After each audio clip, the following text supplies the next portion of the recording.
제가 살았던 그 곳이 진주라고 하는 소도시였습니다. 그래서 그 조금만 이렇게 벗어나게 되게 되면은 농사를 짓는 그런 농촌을 이렇게 시골을 금방 이렇게 만날 수가 있어요. 그러다 보게 되니까 도시하고 아주 인근 지역에 있는 그런 시골들은 젊은이들이 다 도시로 빠져나가 가지고 농번기가 되게 되면은 정말 밭에 일할 사람이 없었습니다. 나이 드신 연세 드신 그런 노인들만 농사를 짓고 있는 그런 모습이죠. 그래서 중고등학교 시절 때에 이 농번기가 되게 되면 학교에서 단체로 이렇게 농촌 일손 돕기라고 해가지고 이렇게 나가고 했었습니다. 근데 지금 생각하면 참 그 위험한 일이었어요. 한 번도 낫을 잡아오지 않았던 수십 명의 애들이 낫을 들고 휘두르는 그런 일들이 있었던 걸 이제 지금 돌이켜 보니까 생각나요. 미국 같으면 그런 일이 전혀 엄두도 못 낼 일이지만 한국은 그냥 낫 주고 막 해가지고 일을 시키잖아요. 그래서 좀 하다 보게 되면은 낫을 잡아보지 않았던 사람들은 벼나 보리를 베는 것이 쉽지가 않아가지고 그래도 좀 낫을 잡아봤던 학생들이 그렇게 베고 나머지 학생들은 단을 묶고 나르는 일들을 이렇게 하게 됩니다. 그래도 이렇게 학교가 좀 잘 연결돼가지고 그러한 일손 돕기에 도움을 받는 사람들은 그래도 농사를 때맞춰 이렇게 거둬들이고 수확을 하지만은 그렇지 못한 그런 사람들은 곡식은 누렇게 익어가는데 일손이 없어서 안타까워하던 그런 사람들의 그 기억이 납니다. 농사라고 하는 것은 때가 있잖아요. 심을 때 심어야 되고 또 거둘 때에 거둬야 제대로 이렇게 수확을 할 수가 있는 것이거든요. 오늘 주님께서는 이런 농사의 그런 비유로 하나님의 영적인 추수에 대해서 우리에게 말씀을 하고 있습니다. 추수할 것이 많은데 일꾼이 부족하다. 그래서 일꾼을 주인에게 좀 보내달라고 요청을 해라라고 제자들에게 이렇게 말씀을 하셨습니다. 주님께서 하신 이 명령을 바로 이어서 오늘 본문을 보게 되면 12제자를 세우시는 말씀이 오늘 본문에 나옵니다. 12제자를, 그러니까 12제자들은 곧 추수할 일꾼으로 세우시는 것이다라고 이렇게 생각해 볼 수가 있는 것이죠. 주님께서는 제자들을 부르시고 다시 그 12제자들을 세우시는 이 본문의 말씀을 통해 가지고 이 제자들의 정말 사명과 그리고 제자들이 어떤 자세로 살아가야 하는지 한번 살펴보기를 원합니다. 예수께서 제자들을 부르시는 그런 시점은 복음서마다 조금씩 이렇게 다르게 기록되어 있어요. 하지만 공간복음의 이 모든 내용들을 종합해 이렇게 보게 되게 되면은 예수님께서 마귀의 시험을 받으시고 그리고 세례 받으신 이후에 이제 공생애를 시작하시게 되는데 세례 요한이 옥에 갇혔다는 말씀을 듣고 난 다음에 이제 공생애를 본격적으로 하시게 됩니다. 그 사역의 초기에 바로 예수님께서는 제자들을 부르시고 계신다는 것이죠. 모든 제자들을 부르시는 장면이 다 소개되어 있는 것은 아니지만은 공통점이 있습니다. 그것은 예수께서 직접 찾아가서 그들을 선택하고 부르셨다라는 것입니다. 이것은 당시에 랍비들이 제자를 삼는 방법과는 정반대의 모습이에요. 당시에 유명한 랍비의 제자가 된다고 하는 것은 그 사람으로 인해 가지고 명성을 얻을 뿐만 아니라 출세나 어떤 사회적인 지위를 얻는 것이 되기 때문에 유명한 랍비가 있다고 하면은 찾아가서 제자가 될 수 있도록 여러 가지 방법으로 요청을 해가지고 그 사람이 제자가 돼서 학문을 수학하게 됩니다. 또한 랍비들도 마찬가지입니다. 제자 되겠다는 사람이 찾아오게 되게 되면은 그 사람이 여러 가지 학문적인, 지식적인 그러한 배경들, 그리고 사회적인 배경들, 그런 것들을 고려해서 나의 제자가 될 수 있을지 따져보고 제자로 받아주는 것이 그 당시의 풍습이었습니다. 그러나 우리 주님의 제자가 된다고 하는 것은 이 세상에서 무슨 명성을 얻고 또 세상으로부터 인정을 받고 출세를 하는 그런 것과는 거리가 좀 먼 것이었습니다. 그리고 주님께서 말씀하신 것 같이 사람들이 이렇게 많이 찾지 않는 그런 좁은 문으로 가는 좁은 길, 그것이 바로 주님의 제자가 되는 길이었습니다. 물론 그렇다고 주님의 그 사역하시는 현장에 사람들이 없었던 것은 아닙니다. 수많은 무리들이 모여들었습니다. 예수님께서 베풀었던 그런 기적이라든지 또는 그런 말씀에 그런 놀라운 권위와 이런 것을 내 가지고 많은 사람들이 그 곁에 모여들었습니다. 또한 그 중에는 주님의 놀라운 기적을 체험하고 주님을 따르겠다고 헌신하는 사람들도 있었습니다.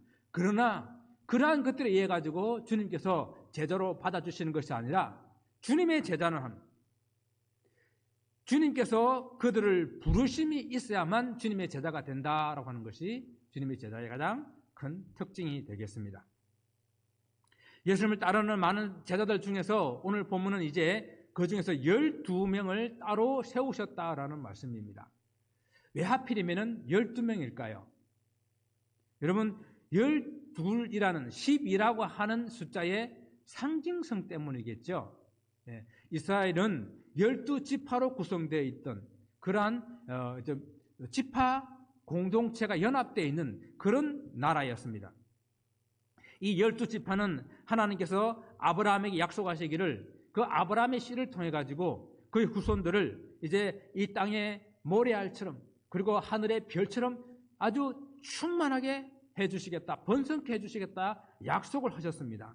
이 약속은 그 아들 이삭에게 이어져서 그리고 이삭의 아들 야곱으로 연결돼 가지고 야곱이 12아들을 가짐으로써 이 12지파의 기초가 형성됩니다. 이스라엘 민족이 12지파를 중심으로 해가지고 정말 한 나라나 한 민족의 개념으로 서게 된 것은 그들이 애굽에서부터 나오는 출애굽의 역사입니다. 출애굽 역사를 통해 가지고 이제 그 한 민족을 12지파의 개념으로 묶어서 한 민족으로 한 나라로 세우시게 되는데 특히 출애굽기 19장, 20장 넘어서게 되게 되면은 하나님과 이스라엘 백성들 간에 언약을 맺음으로써 이제 그 백성들을 하나님의 소유요 거룩한 백성이요 하나님의 제사장 나라로 삼아주심으로 말미암아 언약적인 공동체가 되어서 12지파의 단위로 하나님께서 그들을 세워주시는 그런 나라가 되었다는 것이죠. 그래서 성경에 보게 되면은 이 출애굽은 항상 모든 이스라엘 백성들의 나라와 민족의 어떤 언약적인 그런 기초를 형성하는 것으로 항상 등장하게 됩니다. 또한 구원을 받고 그들이 하나님의 축복을 받고 또 그들이 하나님의 나라로서 명령을 지켜야 되는 그런 모든 근간이 그들이 하나님께서 애굽에서 종되었던 그들을 구해 주신 것, 구원해 주신 것 거기에서부터 출발을 한다라는 것입니다. 그리고 그들이 광야를 거쳐서 이제 철저하게 12지파의 개념으로 그들을 묶어서 가나안 땅에 입성하여서 그 12지파가 살아야 될 땅을 이렇게 지역을 분배해서 나눠줌으로 아브라함에게 했었던 그 약속이 비로소 성취되는 것을 보게 됩니다. 이 하나님의 약속에 성취된 이 백성들은 무엇을 해야 되느냐? 그 가나안 땅에서 하나님과의 언약의 관계 속에서 하나님의 약속의 말씀, 그 계명을 철저하게 지키면서 하나님의 하나님됨을 세상 가운데 나타내면서 살아야 되는 것이죠. 그런데 우리가 잘 알다시피 이스라엘 백성들은 그 하나님의 명령을 지키지 못함으로써 결국 그들은 바벨론으로 포로가 되는, 나라가 망하고 바벨론으로 포로가 되는 그런 신세를 가지게 됩니다. 바벨론 포로가 되고 난 이후는요, 성경에서 이스라엘의 지파 개념이 없어져 버려요. 그리고 그들이 다시 이 느헤미야나 에스라나 이런 선지자를 통해 가지고 같이 다시 이 이스라엘 땅에 돌아왔지만은 돌아오고 난 다음에는 지파 개념으로 그들이 살지 않습니다. 예수님 당시에도 약 한 2지파 정도만 어느 정도의 명령만 유지되었지 나머지들은 다 그렇게 그냥 흩어져 살았고 섞여 살았고 이런 모습들이었습니다. 그런데 주님께서는 이 땅에 다시 오셔서 다윗의 후손으로 그리고 이스라엘 다시 회복시키시는 그런 메시아로 철저하게 기록되어 있는 그런 복음서가 바로 오늘 마태복음이잖아요. 그러니까 이 마태복음에서는 예수님이 다윗의 후손으로 오셔서 이 땅을 다시 회복시키시는, 이스라엘 땅을 다시 회복시키시는 그러한 메시아로 이렇게 나타내고 있는데, 공교롭게도 우리가 지난 시간에 살펴봤던 그 병자를 고치시는 그 사역들을 통해서도 해당장 야이로의 딸이 12살이었고 그리고 그 가는 길 도중에 혈류병 걸렸던 그 여인을 고쳐줬는데 그 여인도 12년 동안이나 그 병으로 고통당하다가 고침을 받는 사건 이후에 오늘 12제자를 다시 세우시는 이 사건이 나온다는 것이죠. 이런 12라고 하는 이 숫자를 아주 정교하게 놓아두는 이런 것들은 의도적으로 이것을 나타내고자 하는 분명한 뜻이 있다라는 것이죠. 그래서 이어지는 12라는 이 숫자는 상징적으로 그렇게 우리에게 보여주고 싶은 그런 의미가 있는 것입니다. 율법 아래 놓여있는 이스라엘 백성들, 그 어른들이 죽음과 각종 질병 속에 고통하는 정말 목자 없는 양과 같이 유리방하는 그런 이스라엘을 다시 회복시키시는 주님의 모습을 나타내 보여주고 있다는 것입니다. 그래서 예수께서 12제자를 세우시는 것으로 다시 이스라엘을 회복시켜 주시는 그런 주님의 그 뜻을 이 복음서를 통해서 보여주고 있는 것입니다. 12제자를 기초로 해서 다시 하나님의 나라를, 그들이 12지파가 이루지 못했던 그 하나님 나라를 다시 세우시겠다는 그런 주님의 뜻을 나타내 보여주는 것입니다. 12제자로 다시 새로운 공동체, 새로운 영적 이스라엘을 이 땅에 세우시겠다는 하나님의 뜻이 이 속에 나타나 있는 것이에요. 그래서 10이라는 숫자를 사용하고 있는 것입니다. 많은 제자들 중에서 이렇게 12명의 제자를 따로 세우실 때에 주님은 어떤 기준을 가지고 세우셨습니까? 성경에 보게 되면 주님께서 제자들을 부르시게 될 때에 그 제자들을 어떤 조건을 제시하지 않으셨기 때문에 우리는 정확하게 알 수가 없어요. 그러나 분명히 아는 것은 있습니다. 주님께서는 그 사람들의 외모의 모습이나 그 사람들이 가지고 있는 어떤 외형적인 조건을 따져서 그들을 제자로 부르시지 않았다는 것은 틀림이 없습니다. 주님은 사람 마음 중심을 보시는 주님, 그 사람의 가능성을 보시는 주님이시오. 장차 그가 주님께 헌신하고 살아갈 그 미래를 바라보시고 부르시는 그 주님이시. 그가 가지고 있는 그가 어떤 외적인 어떤 물질이나 어떤 권력이나 어떤 외모적인 모습이 절대 아니었다라는 것입니다. 왜냐하면 우리가 오늘 이 12명의 그 구성원들을 보면 너무도 잘 알고 있지 않습니까? 이들은 대부분 갈릴리 호수에서 물고기를 잡는 어부들이었습니다.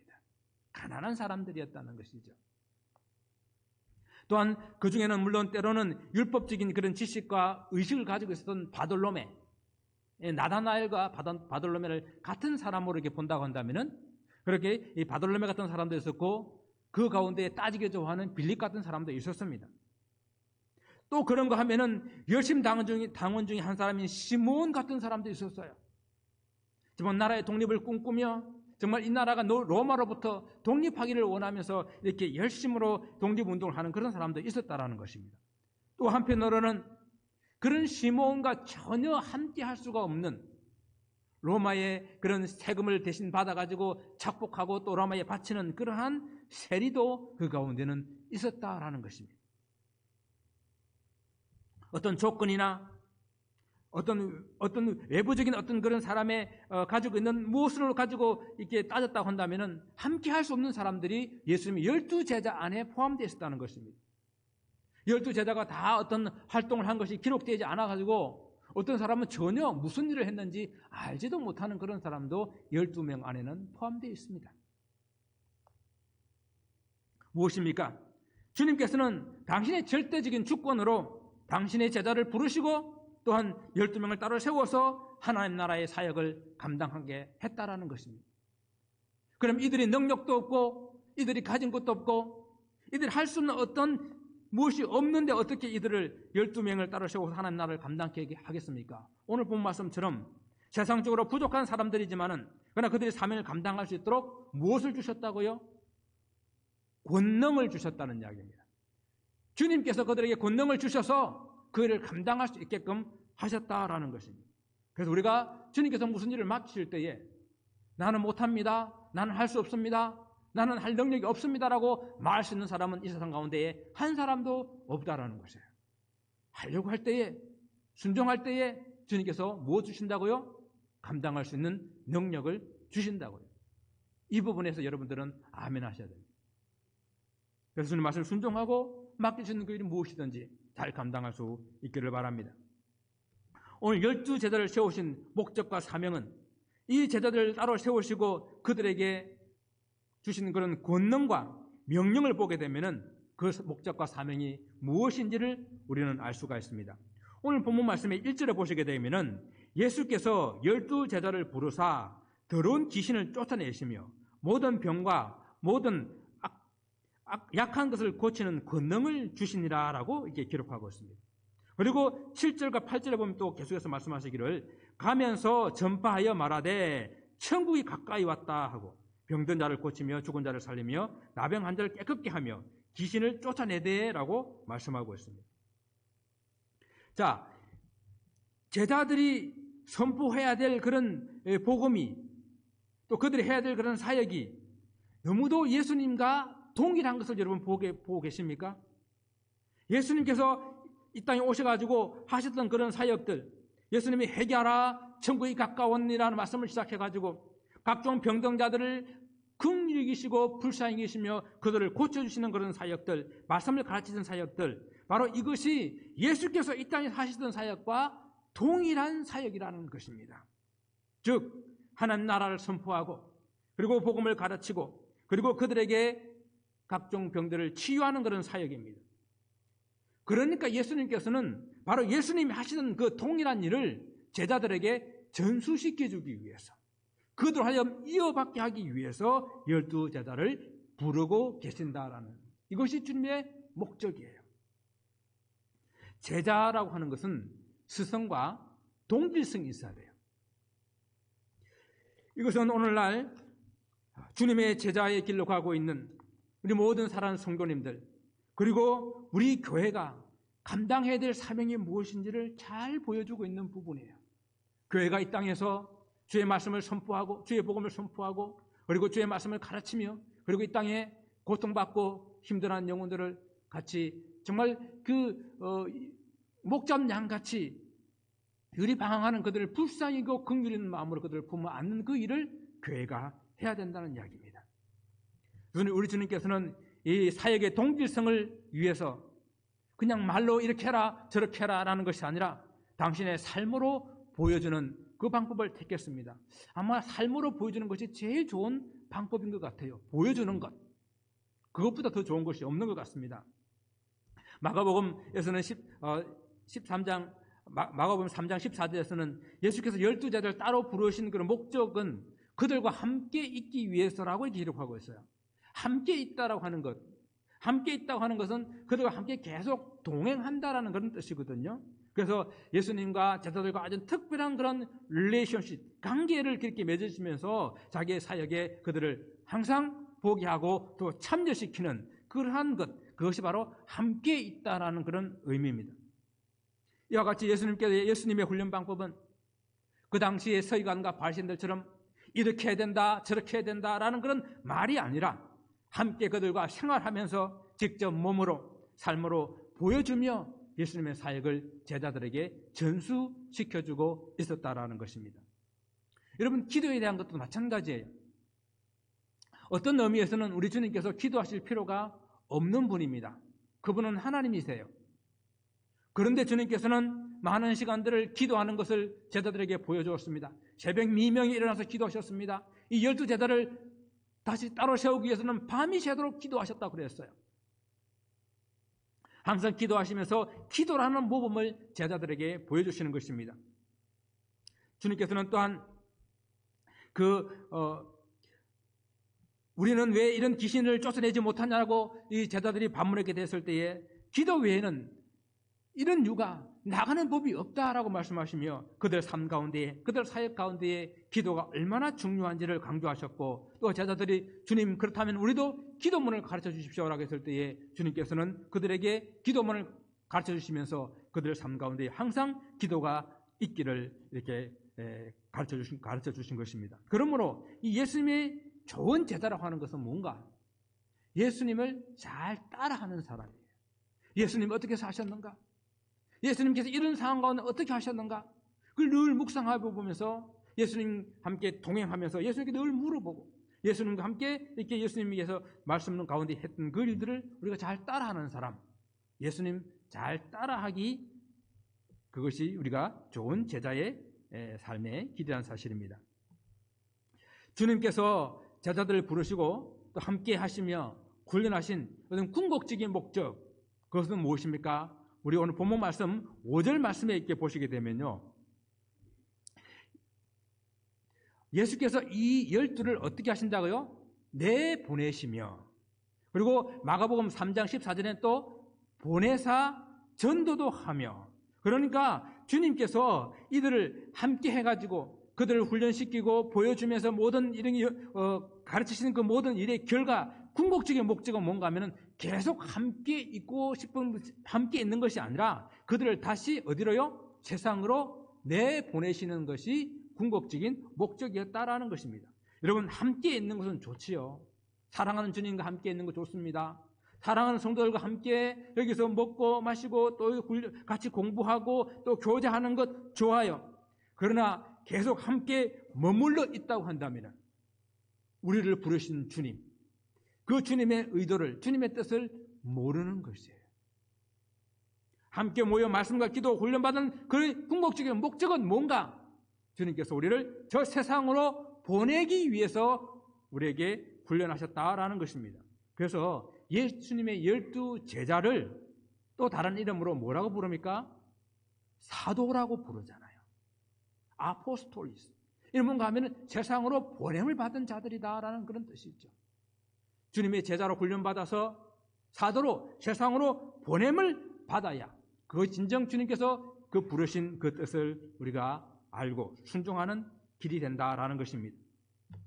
주님의 제자라고 한다면 우리는 주님의 그 마음을 읽을 수 있어야 됩니다. 주님께서 세상에 있는 사람들을 바라보시며 우리 주님은 어떤 마음을 가지셨습니까? 각종 질병과 연약함으로 고통 속에 있는 그런 모습이 정말 마치 목자 없는 양같이 어디로 가야 할지 어떻게 해야 될지를 알지 못하는 그런 모습으로 주님께서는 바라보셨습니다.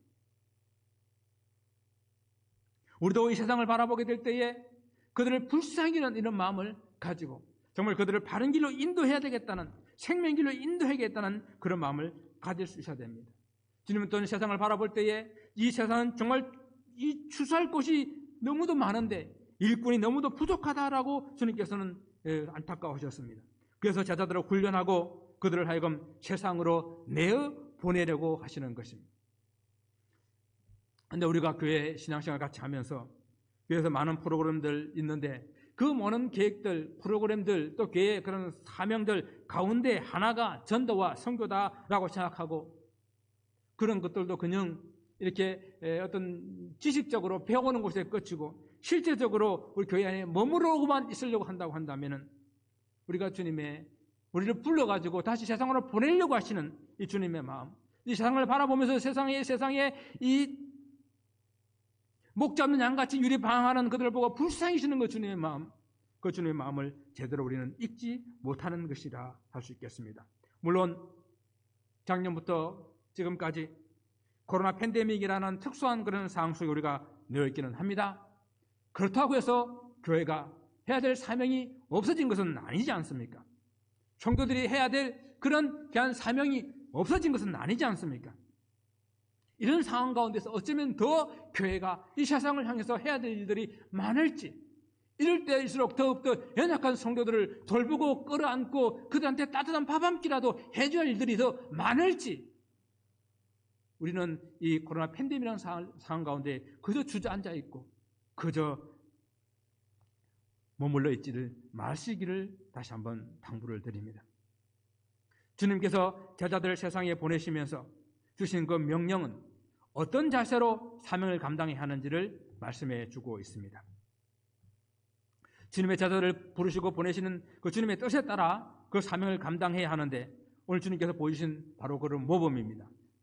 죽음의 순간까지도 주님께서는 오직 누구의 뜻을 위해서, 하나님 아버지의 뜻을 위해서 기도하며 그 뜻을 이루기 위해서 겟세마네 동산에서 기도하셨던 우리 주님을 생각해 보시기 바랍니다. 아버지여, 내 뜻대로 마옵시고 아버지의 원대로 하옵소서. 그렇게 그분은 십자가의 그 잔을 마셨습니다. 주님의 제자는 주님께 부름을 받고 또 주님께서 파송하시는 그런 주의 군사와 같은 자들이에요. 여러분, 군사라, 군인이라 하면은 그를 부르신 자, 그 부르신 자를 위해서 그 충성하며 부르신 자를 기뻐하기 위해서 살아가는 그런 사람이 아니겠습니까? 주님 우리를 부르시고 주님께서 기뻐하신 일이 무엇일까 생각해 보시기 바랍니다.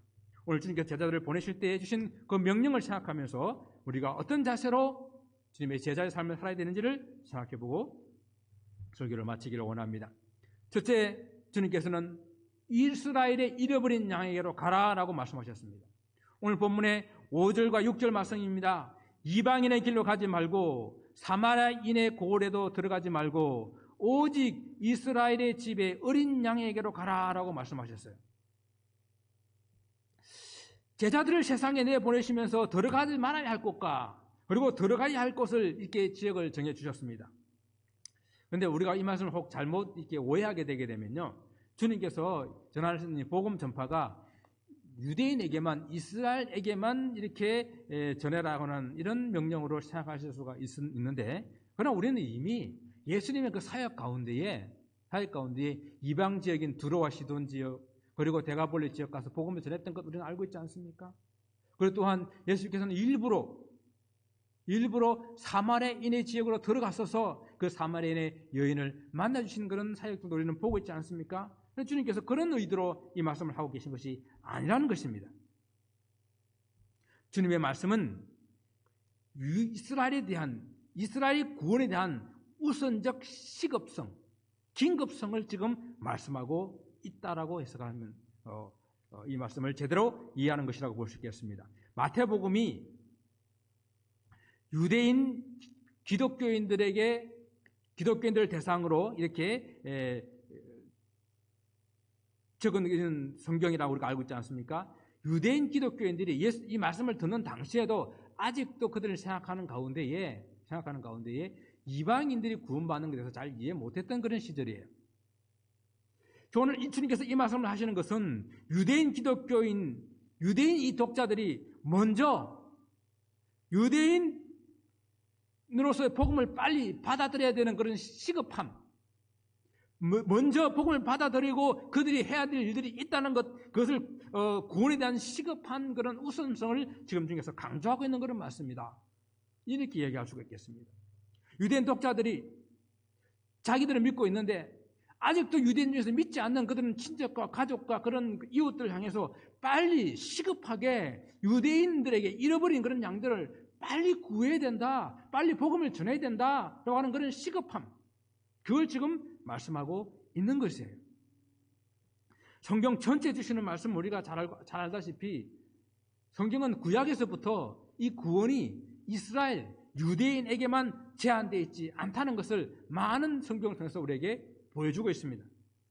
이미 구약에서 하나님의 구원의 계획은 이방인들과 함께 계셨고, 그리고 예수님의 마지막 그 명령에서는 이 분명한 사실을 우리에게 확정시켜주고 있습니다. 마태복음 28장 19절부터 20절까지 그 말씀에 그러므로 너희는 가서 모든 민족을 제자로 삼아 아버지와 아들과 성령의 이름으로 세례를 베풀고 내가 너에게 분부한 모든 것을 가르쳐 지키게 하라라고 주님께서는 이 말씀 가운데에 모든 이방인이 다 포함되어 있고 세상 끝까지 주의 말씀이 선포되어야 될 것을 말씀을 하고 있는 것입니다.